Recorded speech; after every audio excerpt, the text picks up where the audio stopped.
Antigua Grecia, la cuna de la civilización occidental. Un nombre que evoca imágenes de luz, razón y belleza. Fue aquí, bajo el sol del Egeo, donde la humanidad aprendió a pensar.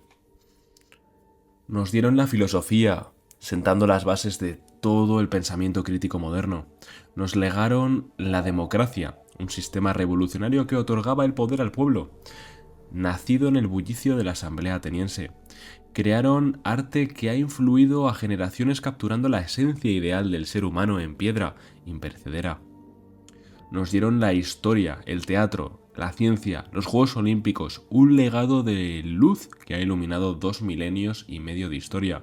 Pero, ¿qué pasaría si esta luz cegadora ocultara una oscuridad profunda? ¿Qué secretos sangrientos y prácticas brutales se escondían bajo la superficie de mármol de la cuna de la civilización?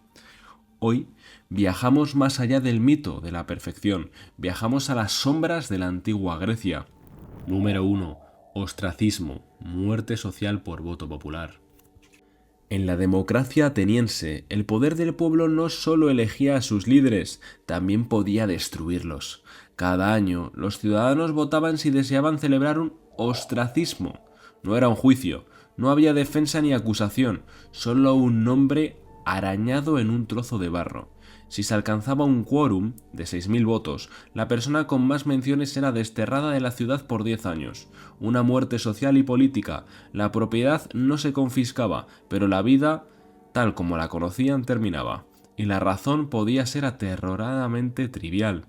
El historiador Plutarco cuenta la historia de Arístides, un político tan íntegro que era conocido como el Justo. Un día un campesino analfabeto le pidió que escribiera el nombre Arístides en su astracón. Cuando Arístides le preguntó qué mal le había hecho, el nombre respondió: ninguno, ni siquiera lo conozco, pero estoy harto de oírte llamar por todas partes el Justo. El ostracismo era el lado oscuro de la democracia, la tiranía de la envidia, convertida en ley. Número 9. Medicina primitiva, curas peores que la enfermedad. Veneramos a los griegos como los padres de la medicina racional, pero la realidad de sus prácticas médicas podía ser una pesadilla antes de los grandes avances de Hipócrates. El diagnóstico podía ser peculiar. Algunos médicos creían que el sabor de la cera del oído de un paciente podía revelar enfermedades. Si era dulce, era una mala señal. Los tratamientos eran a menudo un juego de azar con venenos.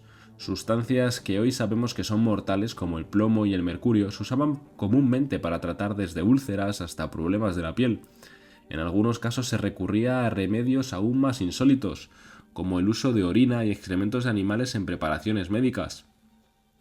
Pero el verdadero horror residía en la cirugía. Se realizaban operaciones complejas sin ningún tipo de anestesia efectiva. La precisión y la velocidad del cirujano eran lo único que se interponía entre el paciente y un dolor inimaginable. A veces usaban plantas como la mandrágora por sus efectos sedantes, pero sus potentes propiedades eran tan peligrosas como la propia operación. En la medicina griega, la línea entre la curación y la tortura era peligrosamente delgada. Número 8. Infanticidio y exposición, el descarte de los indeseados. En la antigua Grecia, el nacimiento de un niño no garantizaba su vida. El padre, el Kyrios, tenía la potestad absoluta de decidir si el recién nacido era digno de ser criado, si el bebé era considerado débil, deforme o simplemente era una niña no deseada, el padre podía exponerlo. Esta práctica, una forma de infanticidio pasivo, significaba abandonar al niño a los elementos, a los animales salvajes o, con su suerte, a la merced de un extraño que podría criarlo como esclavo. El ejemplo más famoso y brutal de esta costumbre proviene de Esparta. La leyenda popularizada por el historiador Plutarco cuenta que los bebés espartanos no aptos eran arrojados desde las cimas del monte Taygeto, una imagen de crueldad eugenésica que ha definido a Esparta durante siglos. Pero aquí es donde la historia se vuelve sorprendente. Las excavaciones arqueológicas modernas en el supuesto lugar de los hechos no han encontrado ninguna evidencia de un descarte sistemático de bebés, ni un solo hueso de recién nacido. La evidencia sugiere que los griegos, incluidos los espartanos, a menudo cuidaban de niños con discapacidades. El infanticidio era real, pero la leyenda más escalofriante de todas podría ser solo eso, un mito. Número 7.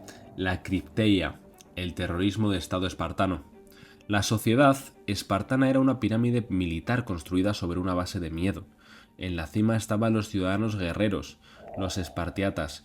En la base, superándolos, en número masivamente estaban los ilotas, la población conquistada y reducida a una esclavitud estatal perpetua. Para mantener este orden, los espartanos crearon una de las instituciones más siniestras de la antigüedad, la cripteia. Cada año, los magistrados espartanos declaraban ritualmente la guerra a los ilotas, legalizando su asesinato. Los mejores graduados de la brutal educación espartana eran enviados a la criptoia. Su misión, sobrevivir a la naturaleza y al amparo de la noche, cazar y matar a cualquier ilota que pareciera fuerte, desafiante o un líder potencial. No era solo un entrenamiento, era terrorismo de Estado, una política calculada para mantener la población esclava aterrorizada, rota y sin líderes, asegurando que nunca pudieran levantarse. La famosa valentía espartana se forjó en la oscuridad con la sangre de inocentes. Número 6. Catadesmos. Magia negra y maldiciones en plomo. Mientras los filósofos debatían sobre la lógica y la razón en el ágora, en las sombras de la sociedad griega se practicaba una magia mucho más oscura. Si tenías un rival en los negocios, un enemigo en un juicio o un amor no correspondido, no recurrías a la ley, recurrirías a un catadesmos, una tablilla de maldición. Estas láminas de plomo, un metal oscuro y pesado asociado con el inframundo, se inscribían con conjuros para atar a la víctima pidiendo que sus miembros se enfriaran, que su lengua se trabara, que su mente se confundiera. Se invocaba a los dioses hipnóticos como Hermes y Perséfone, y a los espíritus de los muertos prematuramente, los aeroi, para que llevaran a cabo la maldición. Para activar el hechizo, la tablilla se depositaba en un lugar conectado con el inframundo, una tumba, un pozo o un santuario. Los arqueólogos han encontrado cientos de estas maldiciones, revelando un lado de los griegos que preferirían la superstición a la razón y la magia negra a la justicia. La cuna de la lógica estaba plagada de vudú. Número 5. Las leyes de Dracón, un código escrito con sangre. Mucho antes de la Edad de Oro de Pericles, Atenas era una ciudad sumida en el caos, donde la justicia era un privilegio de la aristocracia y las venganzas de sangre eran la norma. En el año 621 a.C., un legislador llamado Dracón fue encargado de poner orden. Lo hizo creando el primer código legal escrito de Atenas y lo escribió con sangre. El código de Dracón se hizo legendario por una razón: su extrema severidad. Prácticamente todos los crímenes, desde los más graves hasta los más triviales, se castigaban con la muerte. Robar una fruta, un trozo de pan o incluso mostrar pereza podía costarte la vida. El impago de una deuda se castigaba con la esclavitud. Cuando se le preguntó por qué era tan duro, se dice que Dracón respondió que los delitos menores merecían la muerte y que simplemente no podía encontrar un castigo peor para los mayores. Aunque sus leyes pusieron fin a la arbitrariedad de los nobles, al hacer la ley igual para todos, su nombre nos dio un adjetivo eterno para la crueldad legal: draconiano. Número 4. Las minas de Laurión, la riqueza de Atenas, el infierno de los esclavos. La Edad de Oro de Atenas, con su democracia, su filosofía y su arte, no se construyó solo con ideas, se construyó con plata, y esa plata fue extraída de un infierno en la tierra, las minas de Laurión. En su apogeo, entre 10.000 a 30.000 esclavos trabajaban aquí sin descanso.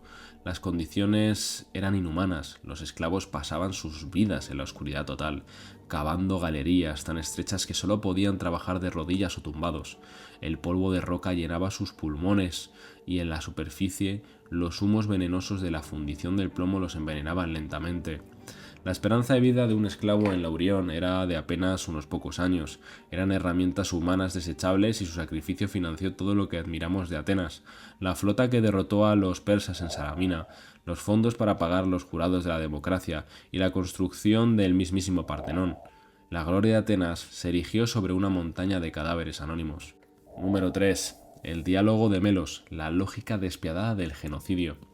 En el año 416 a.C., en plena guerra del Peloponeso, la poderosa Atenas se fijó en la pequeña y neutral isla de Melos.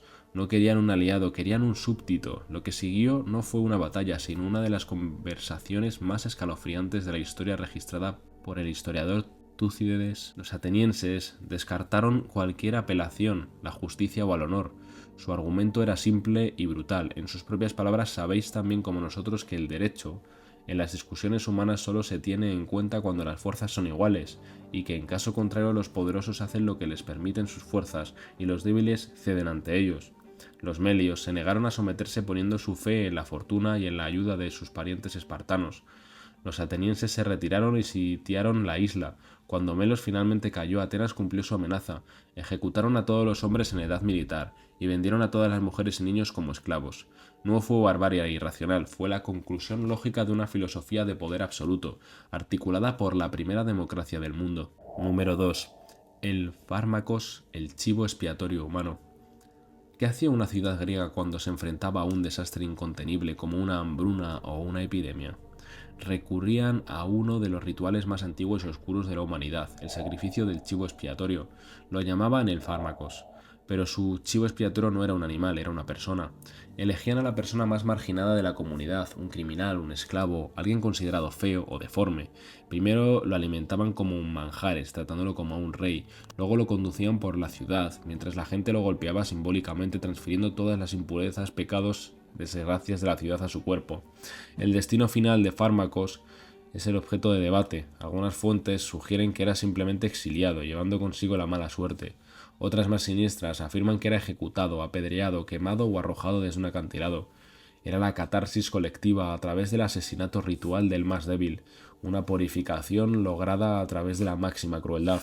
Y llegamos al número 1, una práctica que fusiona la devoción religiosa, la iniciación militar y la tortura pública en un espectáculo de sangre. Bienvenidos al santuario de Artemisa, Ortia, en el corazón de Esparta, y a su ritual más infame, la diamastigosis. Adolescentes espartanos con el torso desnudo se lanzan hacia un altar donde hay quesos.